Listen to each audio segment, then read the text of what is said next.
A essa altura do campeonato, você já deve estar começando a ficar um pouquinho cansado de me ouvir falando de que o trompete acontece aqui dentro primeiro e que o que sai da campana é resultado do que você fez.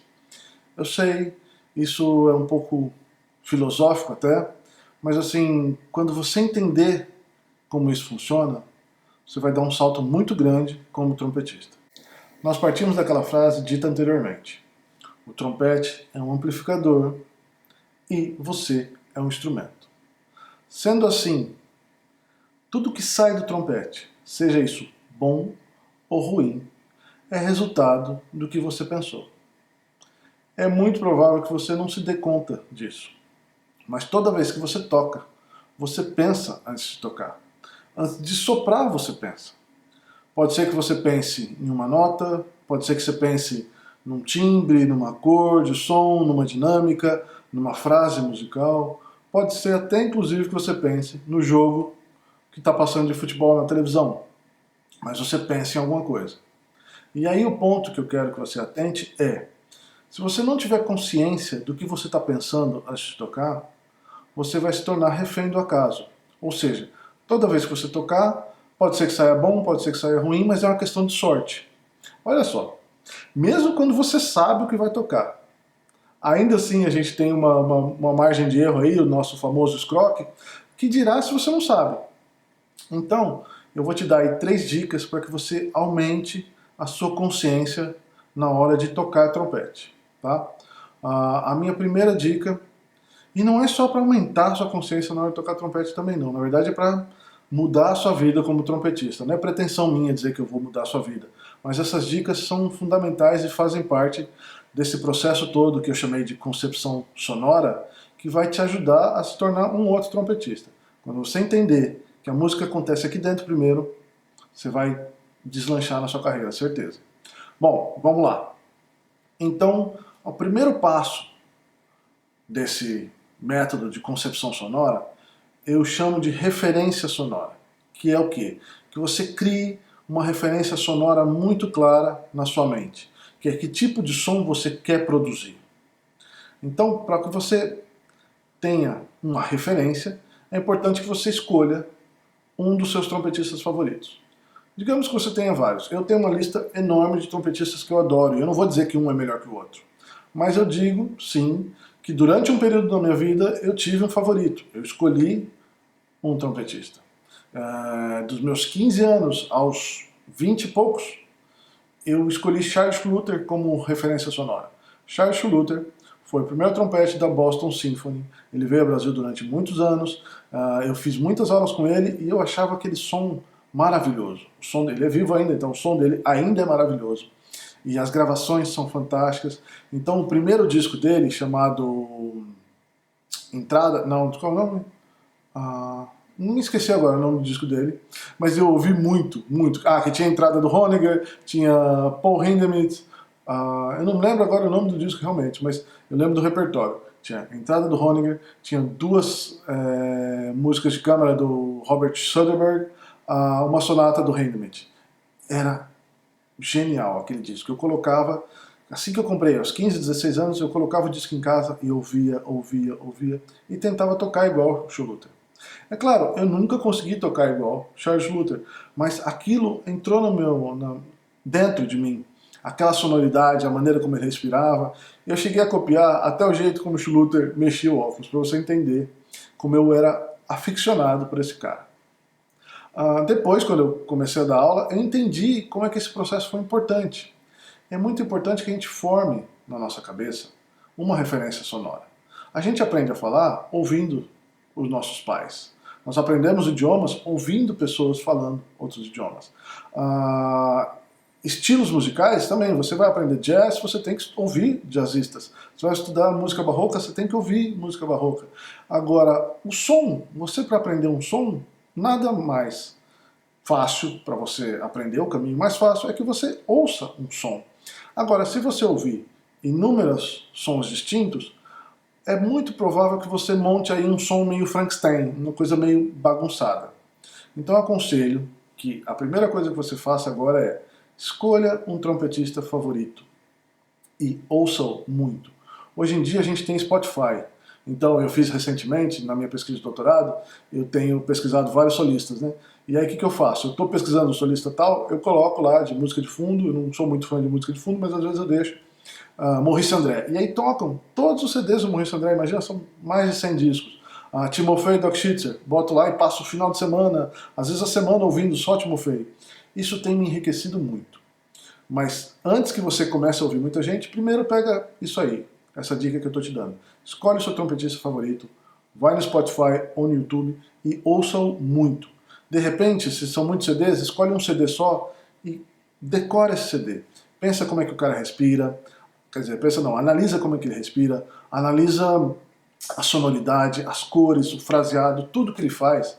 E aí vem a parte interessante. Isso é um pouco... Parece um pouco milagre, mas não é não. Como eu estou te falando, a cabeça faz umas coisas muito interessantes. Já existem várias pesquisas científicas a respeito disso, de como o poder da mente, né? Você vê um monte de gente falando sobre isso. Mas quando a gente... Se você ouvir esse seu trompetista favorito, ficar de olho fechado e imaginar que é você, não é amanhã que você vai tocar igual ele.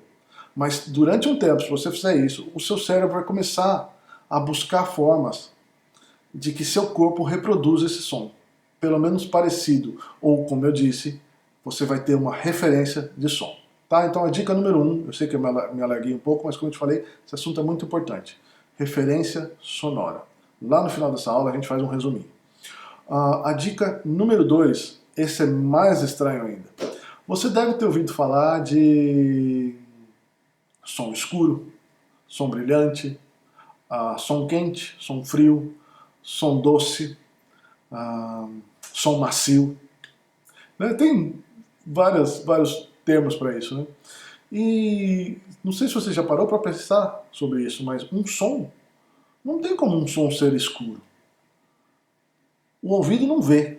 Então ele não sabe se o som é escuro ou não, mas a gente sente um som escuro. Não é? Como é que é um som quente? O ouvido também não tem essa capacidade de distinguir temperaturas. Um som doce. O que é isso? Isso chama-se sinestesia, que é a mistura dos sentidos. Quando a gente fala um som escuro, nós estamos misturando os sentidos, dois deles, audição com visão. Um som quente, nós estamos utilizando dois sentidos também. Quais são eles? A audição, novamente, e o tato, né? Pele responsável pelo tato. Quando a gente fala um som doce, também, outros dois sentidos. É sempre a audição e mais um. Um som doce é audição e paladar. Para que te serve isso? Bom, como eu te falei, a cabeça tem poderes muito interessantes. Então, você pode até pensar em velocidade de ar mais rápido ou mais lento, mas olha esse exemplo que eu vou te dar. Num dia frio, se você mora aí na parte sul do Brasil, num dia frio, aqueles diazinhos de manhã, quando você quer esquentar sua mão, você pensa em vou soprar ar lento para esquentar minha mão, ou você simplesmente pensa em esquentar sua mão. E aí o que você faz automaticamente? Você bota a mão na frente da sua boca, assim, e sopra. Esse ar sai lento e quente. Mas você não pensou em ar quente, não pensou em ar lento, você simplesmente pensou em aquecer sua mão. Continuando aí na região fria, se você for tomar uma sopa e a sopa estiver muito quente, o que você vai fazer? Você vai pegar a colher e vai esfriar a sopa. O que você faz? Você sopra. Automaticamente o ar sai frio, mas você não pensou, vou baixar a temperatura do meu ar. Isso é impossível. Então tá aí um pequeno exemplo de como a mente tem poderes muito interessantes. Como é que você vai usar isso na hora de tocar trompete?